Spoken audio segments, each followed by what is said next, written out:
Alrighty, so today we're going to be tackling two problems on electric flux.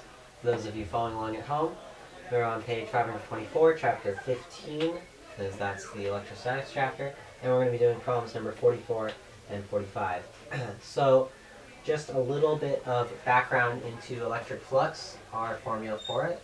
This is electric flux, and it is equal to the electric field running through a surface times the area of that surface.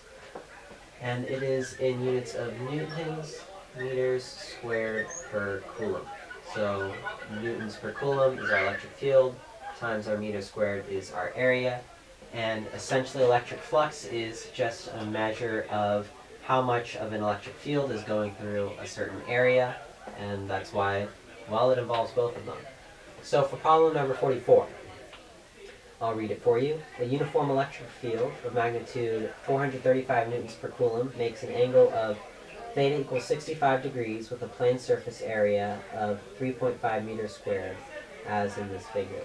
Find the electric flux through the surface. So I'm going to go ahead and draw a little diagram of this figure for you. And here is our electric field, and we'll give it some more arrows because it needs some friends. And we are at an angle of 65 degrees with the surface. 65 degrees right there. That's our theta. And E equals 435 newtons per coulomb. And our area is 3.5 meters squared. Area is 3.5 meters squared. Perfect. So this problem is going to be pretty straightforward. With a lot of these electric flux problems, the really only subtle thing that you have to do is you need to make sure that the electric field lines are aligned going perpendicular to the surface, because this formula only works when they're going perpendicular to the surface. So we have to do a little bit of vector work to find ourselves a component that gets us perpendicular to the surface we want. So here, this is the component right here that is perpendicular to the surface we want. This is our same angle theta, it is 65 degrees.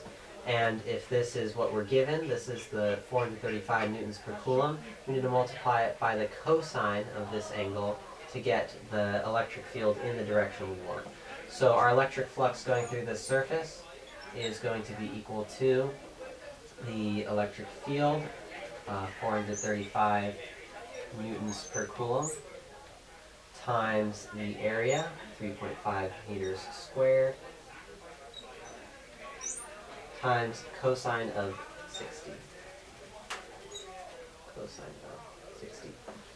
And once we get that right off, 435 times 3.5 times cosine of 60. And that gets us 700, a flux of 761 Newton meters squared per coulomb.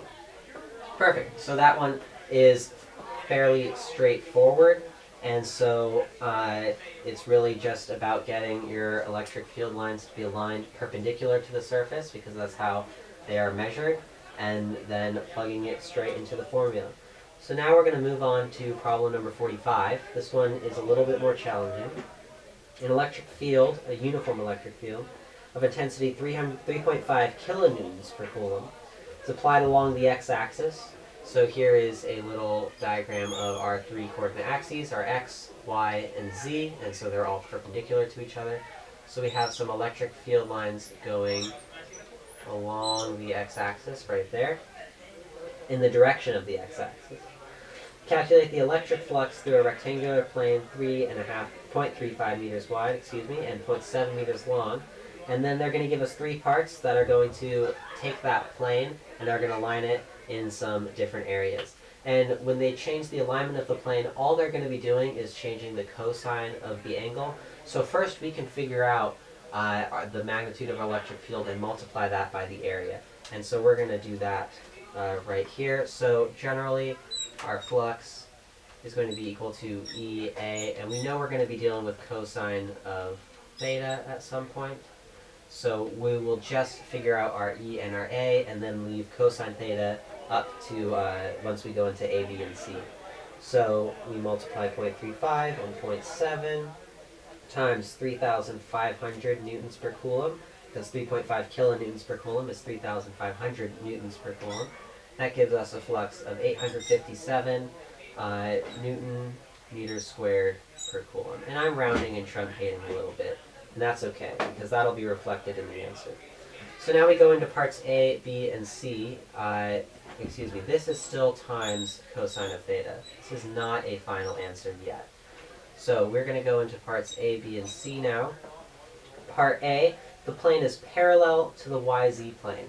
That means that it's going along this plane. So if you can imagine making a surface that actually, a good surface to use would in fact be the YZ plane. That'd be an easy one to use because it's already drawn here for you. And so as you can see, the x-axis goes right through the YZ plane perpendicularly and perfectly, because we know that all of these axes are perpendicular to each other. That it does require a little bit of mental visualization. So if you are having trouble with that, then I would suggest drawing it out and potentially doing it more detailed. So if I were to draw the YZ plane right here, here's Y, here's Z, and then you can imagine that the x-axis would be going right towards you, and then you'd have a surface going through it. There's our surface, and then the arrows would be going right into the page or into through the camera lens, or it would be coming right out. It doesn't really matter. And then you'd know from that that it is going to be perfectly perpendicular. And since it's perfectly perpendicular, this cosine theta, our theta is going to be 90 degrees, and the cosine of 90 is going to be, it's going to already be aligned to our surface, and so we don't have to worry about that aspect of it. And so we keep our answer as 857. 857 Newton meters squared per coulomb. Alright, part B. The plane is parallel to the xy plane. So if our plane is parallel to the xy plane, that means we are down in this area. And so I will redraw an xy plane for you. I'll do it down here, just because I'm nice like that. XY plane right here. And so there's our plane, there's our xy plane, here's our imaginary surface. Keep in mind that these surfaces are almost always imaginary, because we're just trying to wonder what would the electric flux be there if there were a surface there, and these are really just for calculation purposes.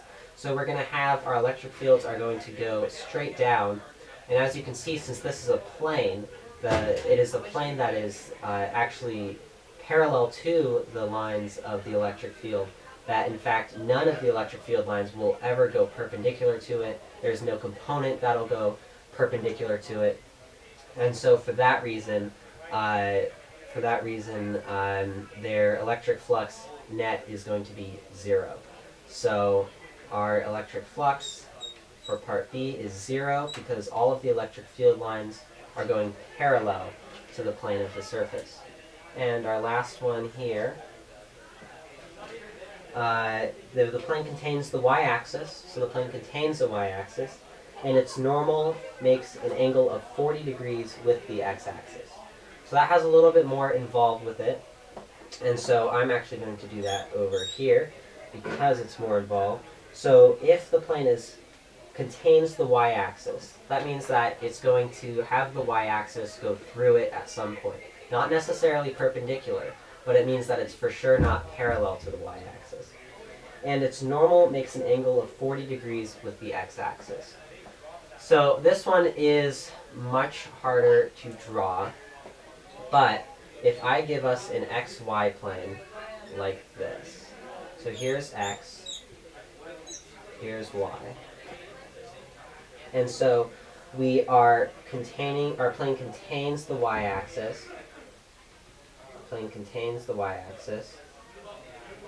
and its normal makes an angle of 40 degrees with the x-axis. So its normal, that's its normal. Its normal means a line going perpendicular out of the surface. Its normal is going to make an angle of 40 degrees with the x-axis. And so what we can do is we can keep in mind that if it makes an angle of 40 degrees with an x-axis, it's going to make an angle of 40 degrees with our electric field lines. So our electric field lines are going to go like this.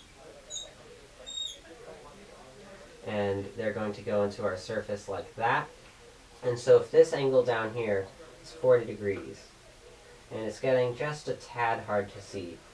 So if our angle there is 40 degrees, and we need to get this, we need to get the component that actually goes perpendicular to it.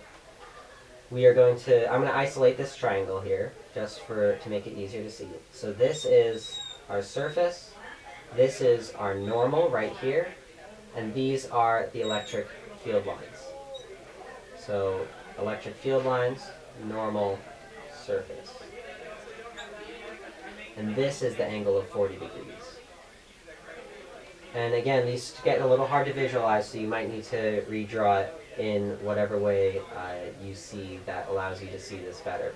So if we're at an angle of 40 degrees, and this is our electric field, notice that we're neither parallel, our surface is neither parallel nor perpendicular to the electric field line. So we are going to be taking an angle here.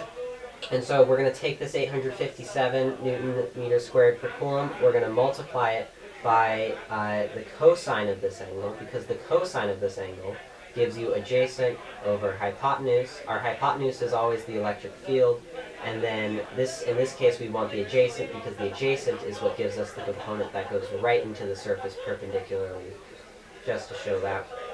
And so that's what will be nice.